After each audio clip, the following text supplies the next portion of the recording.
is always a good feeling when you do something and you are now giving it away and you can see the people liking it, feeling na, alam mo itong mga barangay, no? Kung minsan hirap sila na magdala ng service sa kanilang constituents, lalo na kung tiyempo ng emergency. Alam mo ang La Union, nasa Typhoon Alley tayo eh. So from time to time, they need the vehicle for purposes of emergency. Now, andyan na rin lang yung vehicle, they can now make use of it in performing their duties better.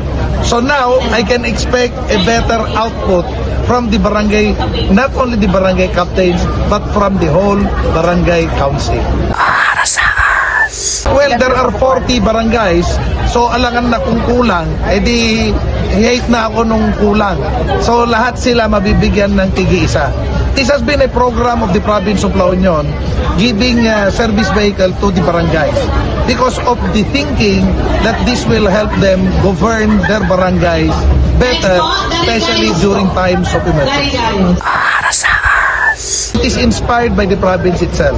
You see, kung titignan mo yung ating pinuno ngayon, si Apo Bongbong Marcos, ito po yung kulay niya, bagong Pilipinas. Dito naman, bagong La Union. So, yun ang ano namin na united. That is the reason why La Union agkaisa. Meaning, kahit na naman ang papasukin natin, kahit na anong dumating sa atin, pag mag-isa tayo, we can always tackle it and do it properly. The other towns nga hindi pa nakakuha, we will see to it that each and every one of them will get their vehicles to serve their barangays.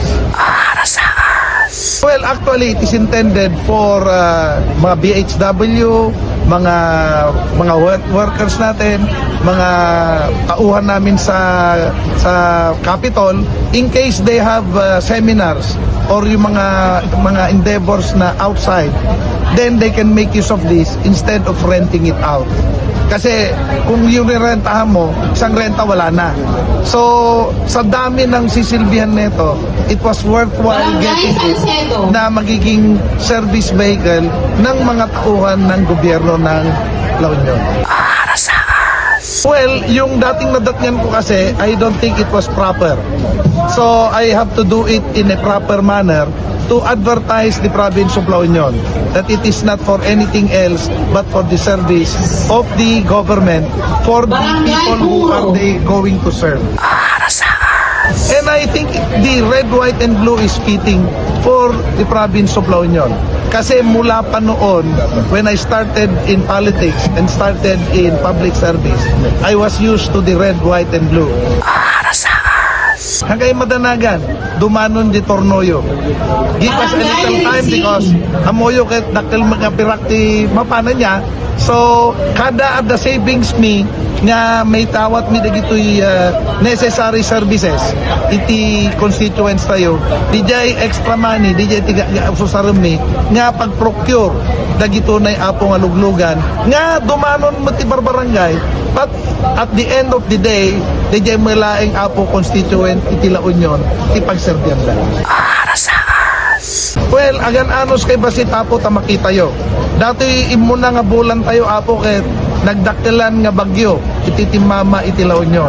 Ngem naman pay kasta dati pinagkaysa tayo. Makita yo na paspas apo ti pinagbangon tayo. Sapay ko agdayan anayo datatalit yo. Iti dati gobyerno yo apo iti probinsya ti La Union. Ken dagiti daduma nga local government officials yo tanyangay. Tata apo may sa kami nagserbi kada kayo. Arasaas of the North.